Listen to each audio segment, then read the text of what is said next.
Over the past 8 years, Jeremy Poincenot has won 6 national golf titles and 2 world championships, but the 28-year-old Carmel Valley man says he couldn't have done it alone. That's not his humility talking. Poincenot is the reigning national and world champion in blind golfing, and the man by his side every step of the way has been his father, Lionel Poincenot. When Jeremy suddenly lost most of his vision to a rare eye disorder in 2008, his now 62-year-old dad gave him a new set of golf clubs and signed on as his shot guide and caddy. It wasn't easy at first. In the initial months, father and son struggled to communicate, stay positive and find a balance on the links. But now, Lionel says, they're buddies. And Jeremy said the best part of winning the tournaments is having his dad by his side. Golf is an individual sport, so if you win a tournament, it's just you. But in blind golf, it's our victory, Jeremy said. We won it together and it's something we'll always share. Being able to do this with my dad has been the most fulfilling part for me. More when a hero golfer saved a toddler's life. Jeremy is the oldest of Lionel and Lisa Poincenot's 3 children, and the only one who loves to golf.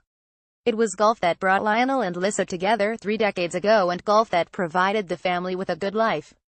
Back in 1986, Lionel was working in his native Paris as a designer for the French ski manufacturer Salomon, when it purchased TaylorMade Golf in Carlsbad.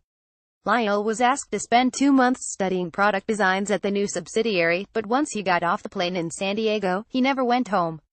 One reason was Lisa, who worked in the marketing department at TaylorMade. They married and had Jeremy. Then came Julie, a 25-year-old hotel executive in San Francisco, and Eric, 22, who just graduated from UCLA with a mechanical engineering degree, like his dad. Lionel began teaching the basics of golf to Jeremy when he was little. From the ages of 12 to 17, Jeremy played golf with his dad every Sunday, first at the Shadow Ridge Golf Course in Vista, and then at the Morgan Run Golf Course when the family moved to Carmel Valley. It was our ritual, our bonding time, Jeremy said. In high school was the first time I beat my dad. I played 4 to 5 times a week on the high school team and he said it wasn't fair because I got so much more practice. Jeremy was a sophomore, studying international business at San Diego State in November 2008, when he noticed one day he couldn't read a sign on campus without squinting. Assuming he simply needed glasses, he went to an optometrist. It was the beginning of what he called a living nightmare. Over the next 2 months, Jeremy lost all the central vision in his right eye and then his left. Doctors were confounded by his mystery illness until, thanks to his mom's dogged internet research, he was diagnosed with Leber's hereditary optic neuropathy (LHON). The disorder is so rare it affects just 100 people in the U.S. each year. There is no treatment or cure. Depressed and unable to read, drive or golf, Jeremy cancelled his plans to study abroad in France, cycled through the stages of grief and slept in every day until noon, telling his parents at least he could still see 2020 in his dreams. Then he got a wake-up call. While watching the news in December 2008, a Navy fighter jet crashed into a University City home, killing 4 family members, and the sole survivor was interviewed on TV crying and begging the public for help in dealing with his grief.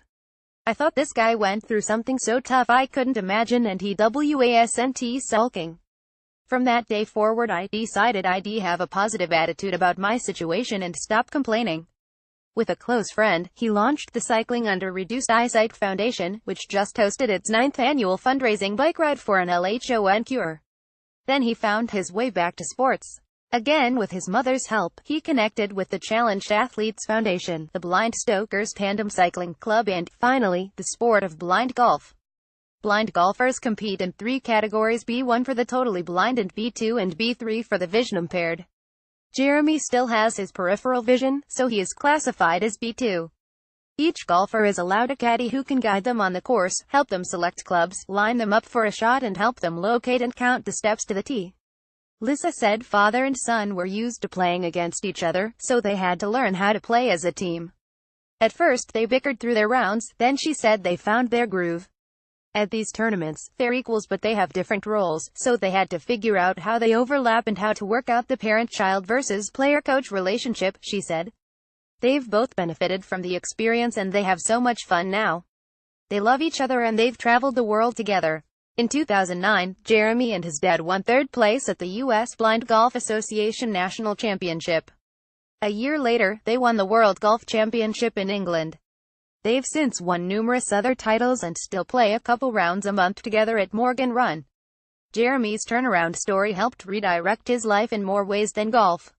He's been featured on numerous TV shows, including 2020 and CNN, and in countless articles. He's also recorded several TEDx talks. He now works as a professional inspirational speaker, traveling by himself to paid engagements 2 to 4 times a month nationwide. He's on track this year to do 35 speeches, where he explains his positive outlook and the benefits of interdependence, like his cherished relationship with his dad.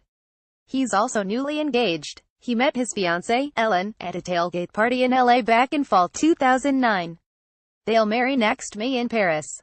Jeremy tells audiences that, given the choice, he wouldn't wish to be cited again because the experience has changed his perspective in a good way. "I don't take things for granted anymore and I appreciate the things I do have," he said in one TED Talk. "I've discovered that in life there are obstacles. We all face them every day. It's how we approach these obstacles that determines who we are. It determines our character and our happiness." This article is written by Pam Cragen from the San Diego Union-Tribune and was legally licensed via the Tribune Content Agency through the NewsCard Publisher Network. Please direct all licensing questions to legal@newscard.com.